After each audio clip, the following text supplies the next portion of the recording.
The Johnson Wax Program with Fibber McGee and Molly.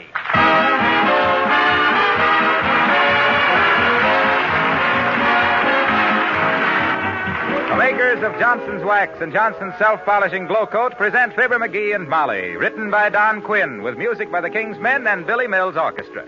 The show opens with I Struck a Match on the Moon.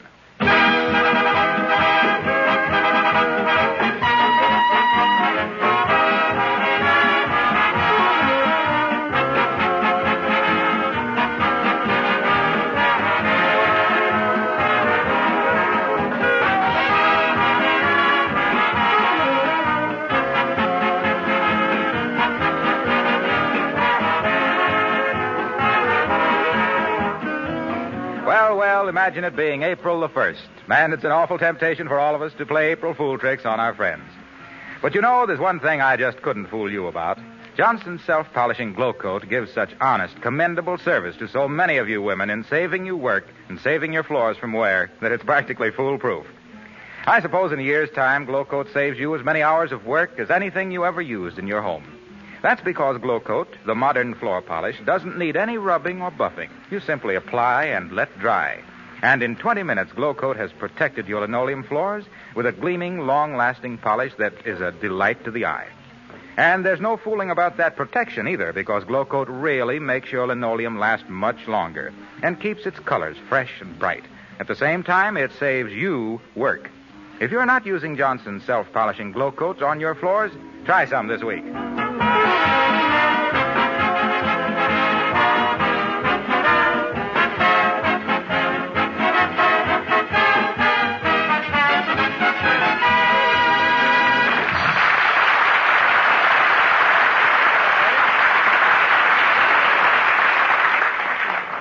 Some women are better drivers than some men, but some men don't think so, including the squire of 79 Wistful Vista. And his convictions would appear to be supported, as we find driving home from a shopping trip with Mrs. Uppington as passenger and the left rear fender missing, Molly of Fibber McGee and Molly.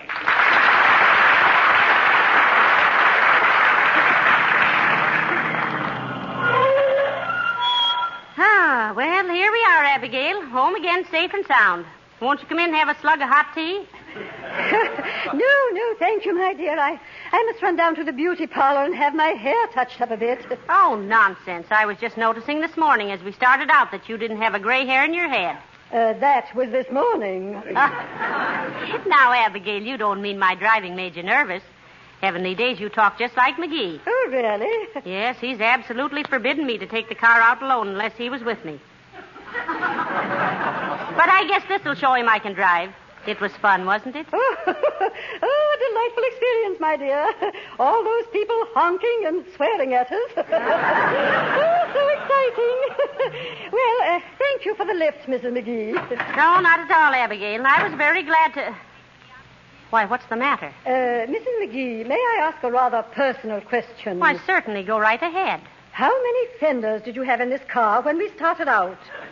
Well, 4, I think. One on each corner. Why? Look. One seems to be missing from the left rear. What? Well, heavenly days, I've been robbed. Oh, dear. I imagine that happened when we scraped against that truck at 14th and Oak, don't you? Yes, and I'll have the law on him. That's what I'll do. Such carelessness. Oh, but Mrs. McGee, the truck was parked. The driver wasn't even in it. Why, that makes it worse, Abigail, leaving the scene of an accident. Oh, my goodness, what will McGee say? Now he never will let me drive again. Need he know? Oh, I'll have to tell him, Abigail. I never keep anything from him. We never have any secrets from each other. Really? How horrible. Oh, dear. Why did this have to happen to me? And I did so want to show him I could really drive. It would seem that his opinion of women drivers was about to hit a new low, my dear. Oh, dear. But after all... Oh, there, girls. Lovely day, isn't it? Been doing your Easter shop? Well, I see you lost a fender. Yes, and Mrs. Uppington says I shouldn't tell McGee about it. Well, why should you? It's none of his business. Exactly what I was saying. As women, we owe it to the women drivers of America to hush this up. Well, I don't know now. It seems kind of deceitful of me. Well, it's just a temporary measure, Mrs. McGee, that's all. What do you mean by that? The fender's gone, isn't it? Certainly, but look, you stick the car in the garage quickly. I'll run down to the dealer's, and we'll have another fender on there before you can say, oh, my goodness, here he comes. Now, why should she say that, Mr. Gildersleeve? Because he is. Hurry up, Mrs. McGee. Get in the car and get it in the garage. Oh, but don't you think I hurry, really my should... dear. Hurry, Throckmorton. You run up the street and see if you can delay Mr. McGee a few minutes. Yeah.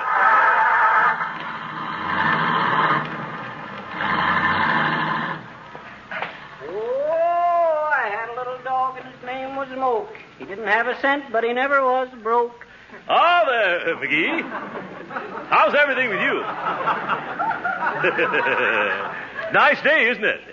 Yes, it certainly is for this time of the year. Yes, it's nice. Though we ought to have a lot of nice weather from now on. Yes, don't you I think we ought to. Except for a little rainy spell now and then, but that's... Hey, what are you jabbering about, Gildersleeve?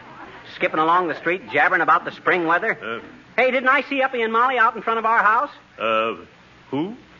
Mrs. Uppington and Molly. Who? Molly. That's my wife, remember? She lives with me. Next door to you. She's that nice-looking woman that... Oh, for goodness sakes, I know. Yes, you did see her. She and Mrs. Uppington have been shopping. She was, putting the car away. Yes. There they are. Oh, yeah. Hi, Molly. Hi, Uppy. Hello, dear. Have a nice time downtown? Oh, yes, it was a very pleasant day, Miss McGee. Thank you. All except for one thing, dearie. I had a little accident. That's a nice-looking necktie you have on there, McGee. Hey, what's the matter with you two? You're as jumpy as a couple of tiddlywinks. Hey, Molly, give me the keys to the car, will you? The keys? To the car? Yeah, he wants the keys to the car, I guess. Boy, you kids sure catch on quick. Say, you're not leaving, are you, McGee? Yeah, I got to take the car down and get it greased. I wouldn't do that, McGee. My goodness, the car hasn't cooled off yet. Well, so what? Oh, one can't put cold grease on a hot car, Mr. McGee. Oh, it would melt and run right off, wouldn't it, Mr. Gildersleeve? Not only that, but some mechanic is liable to burn his hand on the exhaust pipe and sue you for plenty, McGee. $10,000, maybe. Oh, 20,000. Oh, dear. And what if they won the suit and you couldn't pay the damages, huh? You'd go to prison. Oh. Think of it, McGee. Spending the rest of your life in Alcatraz. Oh. Never again to see the green grass and hear the birds singing. Oh, sure. Pining away for a little gaiety and laughter while your hair turned white and your face... And it's all my fault. Oh, McGee, can you ever forgive me? Oh, take it easy. Take it easy. Don't get a lump in your throat, sugar. I ain't going to jail. There ain't any hurry about getting the car greased if it makes that much difference. Well, I have a little business downtown, and I'll take care of that little matter for you, Mrs. McGee. Don't worry. Oh, thank you, Mr. Gildersleeve. Hey, what little matter? I'll do it, Molly. You don't have to bother Gildy with it. No bother at all, McGee. She wants me to, well... It's a secret, chum. And are you going to be surprised? Well, come on, Abigail. So long, folks. So long. Bye.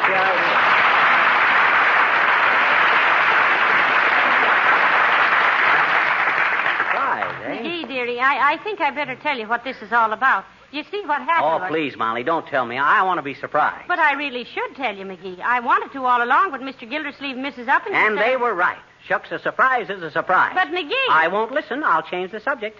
All right, but please remember I did my best to tell you. Okay, now let's go in and get a bite to eat. What have we got in the icebox? Well, I think there's a little cold roast fender. Huh? I mean, cold roast beef. What am I thinking about? Yeah. And some chicken left over from Sunday.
comfortable in that chair, dearie? Huh?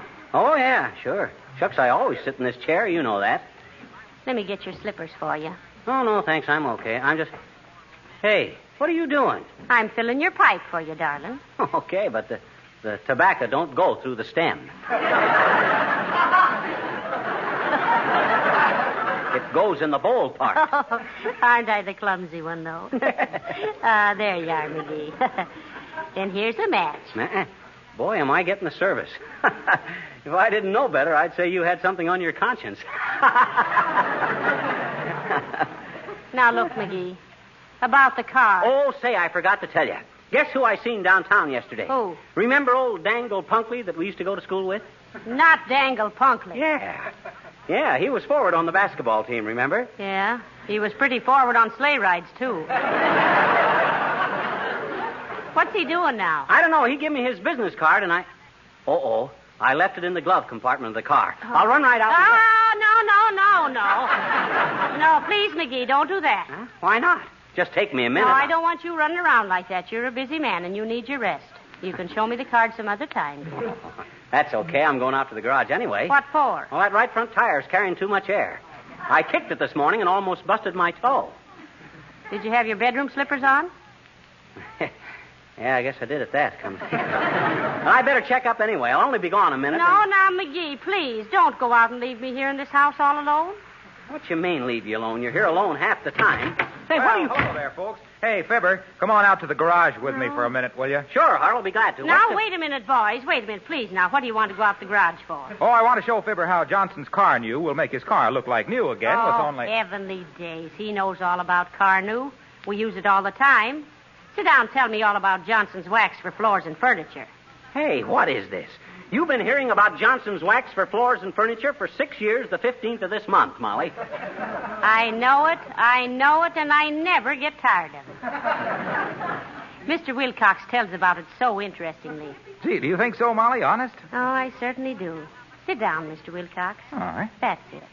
Now, tell us all about how Johnson's wax seals the pores of wood surfaces against dust and dirt and dampness, and how it makes housework so much easier and saves so much time. Oh, but Molly, you know... Quiet, McGee. Can't you see I'm just fascinated by Mr. Wilcox's story? You mean about... I mean about how Johnson's wax is used by discriminating housewives all over the world, Mr. Wilcox, because it beautifies and protects so many nice things. Well, that's the story, all right. Oh, tell me some more. Go on. Now, wait a minute. Don't lead him on, Molly. You know very well if you give him an inch, he'll grab the whole tape measure. Oh. So you're not interested in Johnson's wax? I am so. Well, you don't act like it. Huh? I've got a good notion to report you to the company. Now, there. You see, McGee? Dad, it, I didn't say anything just because... Never mind. You've made it pretty clear how you feel about it. Sure you did. Well, thank you for listening, Molly. Goodbye. Now, McGee, aren't you ashamed? Oh, gee, I'm kind of confused. All I done was, sure, you've heard all that stuff before and you know it. How you can sit there with a look of breathless excitement while that big smoothie goes through that rubber stamp routine gets me. You're just putting on an act for some reason. So now I'm not sincere, huh? Look, Mrs. Guffey. I didn't say you wasn't sincere. All I says was that... Oh, come in. Oh, hi, Boomer. Hello, Mr. Boomer. Good day, my dear. And good day to you, Lumpy Dumpy and Grumpy. I see you got your arm in a sling, Boomer. How'd you fracture the flipper? Waving goodbye to Warden Laws? Not at all. It was just the result of a childish prank. I tried to hook a ride on an armored bank truck, and a guard brushed me off with a bag of nickels. Well, now, that's too bad, Mr. Boomer. Did it hurt much? Have you ever had your biceps trampled by 1,000 buffaloes? Kind of cramped your poker playing style, didn't it, Boomer? I hear you got caught last night with 2 aces up your plaster cast.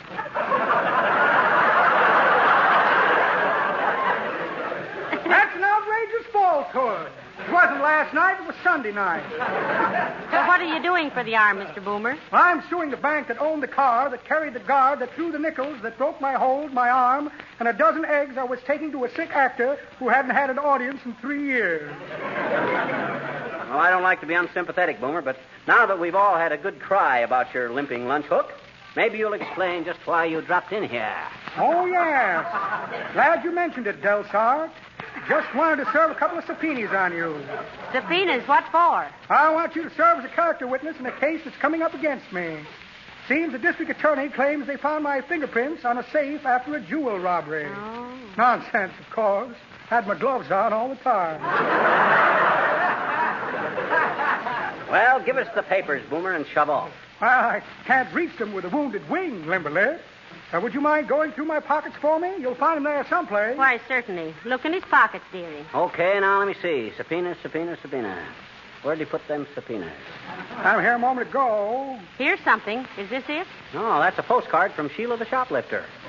Yes, she says she's been specializing in stockings and handkerchiefs this last week. Oh. Had the flu, and the doctor doesn't want her to lift anything heavy.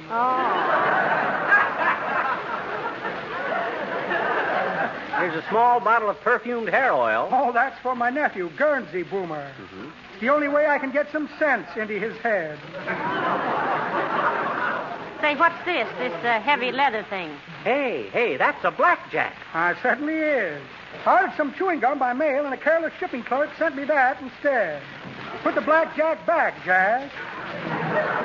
Okay, and here's a bottle of traveler's checks, or here's a book of traveler's checks made out to a guy named Sweeney. You're thinking Sweeney? of Uncle Dennis, McGee. Sweeney? Who is Sweeney? I couldn't say. I only met the chap for a minute in the subway. Well, that's all there is in your pockets, Boomer. And I didn't see any legal papers. Well, imagine that. No subpoenas. Well, come to think of it, you'd be very bad character witnesses for me anyway. Why? You know my character. Well, good day, my dear, and to you a pleasant April, fool.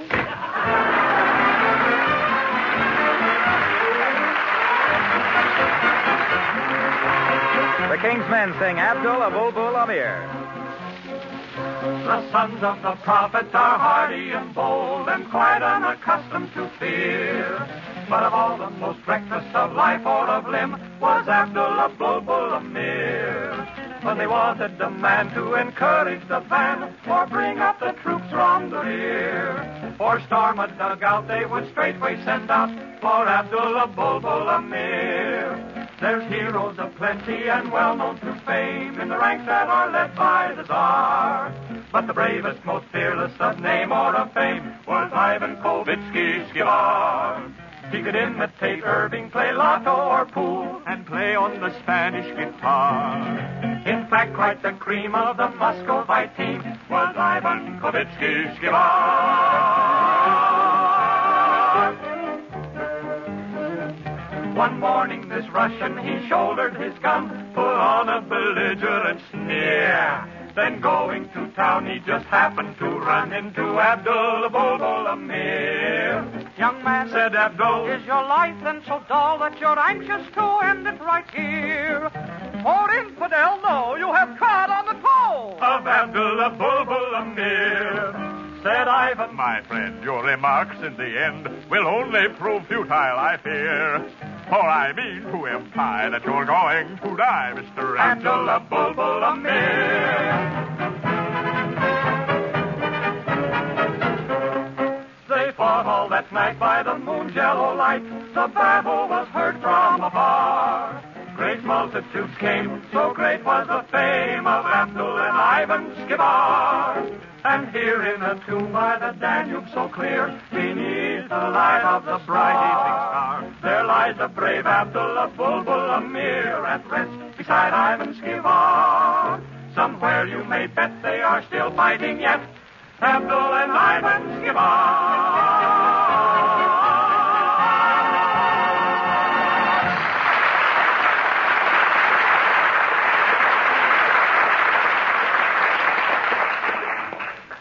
McGee, there's something I've just got to tell you. Okay, tell me when I come back. Where are you going? Out to the garage. I left my magazine out there that I was reading. No. What's the matter? I brought it in. It's upstairs in our room. Oh, thanks. And I want to compliment you on your improved taste in literature, too. Huh? I'm glad you've given up those trashy magazines. And I think it's splendid that a prominent citizen like you should take so much interest in law enforcement. Law enforcement? Yes. You'll find your police gazette up on our dresser. Much obliged. I'll run right up and get it. Oh, dear, I wish I knew how to break the news to him about that Fender. He's so... Where's McGee? He's upstairs, Mr. Gildersleeve. Why? Now, look. You keep McGee out of the garage for a while. I'm going out and put this new Fender on for you. You see? Here it is. Here he comes. Here I go.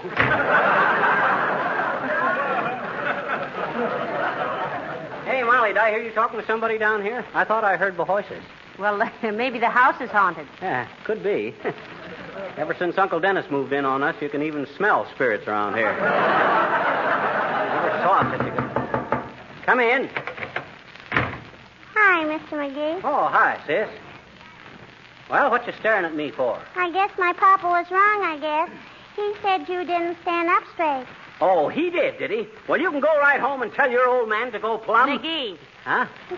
That's all right, Miss McGee. Mama tells Papa that, too, every morning. She does? Sure she does, I betcha.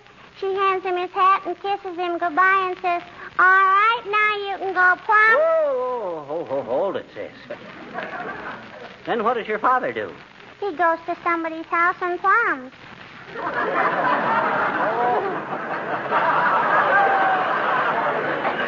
Oh, he's a plumber. I know it. Oh, I see.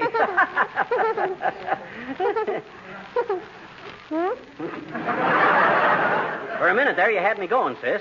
I should have known you were too well bred to do... Too well what? Bred. I'm hungry. Well, anyway, sis, you can run along home and tell your father that I do stand up straight. All righty. I don't know what gave him that idea that I didn't in the first place. I do, I betcha. Huh? What made him think I didn't stand up straight? Well, he said he saw you on the street this morning and did you look stupid.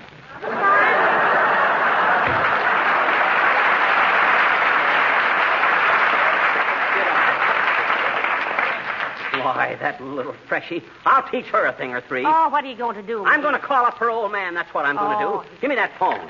Hello, operator. Give me the residence of... Oh, is that you, Mert? How's every little thing, Mert? It is, eh? What's that, Mert?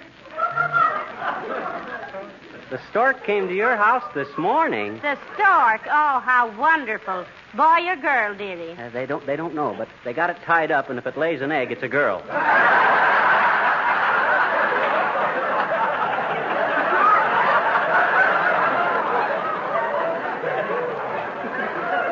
What's that, Mert? Gee, I don't know either. I forgot now. Okay, Mert. Hey, who was I calling anyway? And what was I calling? It doesn't matter anyway. You were just going to... Hey, what's that? What's what? That noise. Sounds like it's out in the garage. You hear anything? Wait a minute. No, I don't hear a thing. Must be my blood pressure. You sure you don't hear it? Huh? No, just the wind. That's the bumpiest wind I ever heard. Maybe it's somebody out in Gildersleeve's garage. Listen. Oh, goody. He must have it fixed. Who's got what fixed? Whoever was making that noise. I thought you said it was the wind. I think I better go out in the garage and investigate. It might be somebody that might... Come in. Oh, there, folks. I just thought I'd stop in. That rat at Gildersleeve, quit tracking that muck all over our floor. Muck? Look at you. Why, you're a mess. Now, McGee. What if Mr. Gildersleeve is a little smudgy? Maybe he's been working on something. That's a very shrewd guess, Mrs. McGee. Yeah. But I'm all finished now. Oh, that's fine, Mr. Gildersleeve. So, that was you making all that racket out there, was it? What's the matter? You too cheap to hire a mechanic? McGee, now that's no way to talk. Here's poor Mr. Gildersleeve, all tired and dirty. Dirty? I'll say he's dirty. He's crusty. Looks like he found a grease pit with a diving board on it. Is that so? Yeah. Now you look here, you little nincompeep. Nincompipe. Pip. Pop. Poof. Sound like a bunch of firecrackers. Well, Dad Rat at Gildersleeve's got no business coming in here and getting our house all dirty. If he wants to work on his car, let him. Oh, hey, that reminds me, Molly. Uh-oh. You drove our car downtown today, didn't you? Yes, I did. I forgot to ask you. Wasn't it kind of embarrassing without that left rear fender? Oh, my goodness, he knows about it. McGee, how did you find out about that fender? What do you mean, how did I find out? I was the first one to know. You were? Yeah, I tore it off last night backing out of the garage. Oh, heaven. Hey, leave me alone, McGee! I didn't do anything. I'll kill you!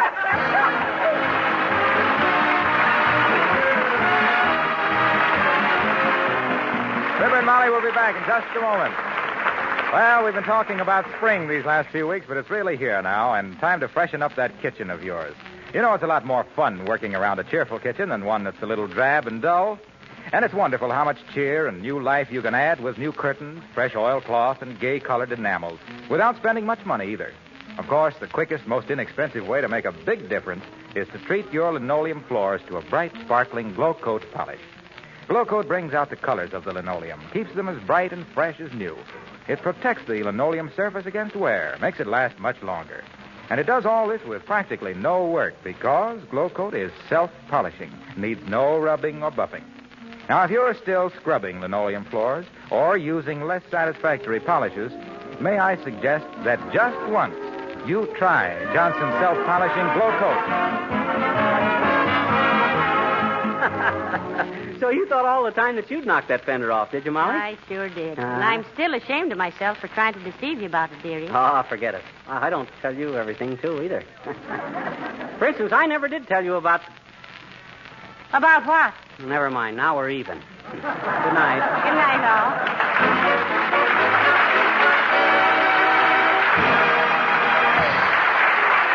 This is Harlow Wilcox, speaking for the makers of Johnson's Wax and Johnson's Self-Polishing Glow Coat, inviting you to be with us again next Tuesday night. Good night.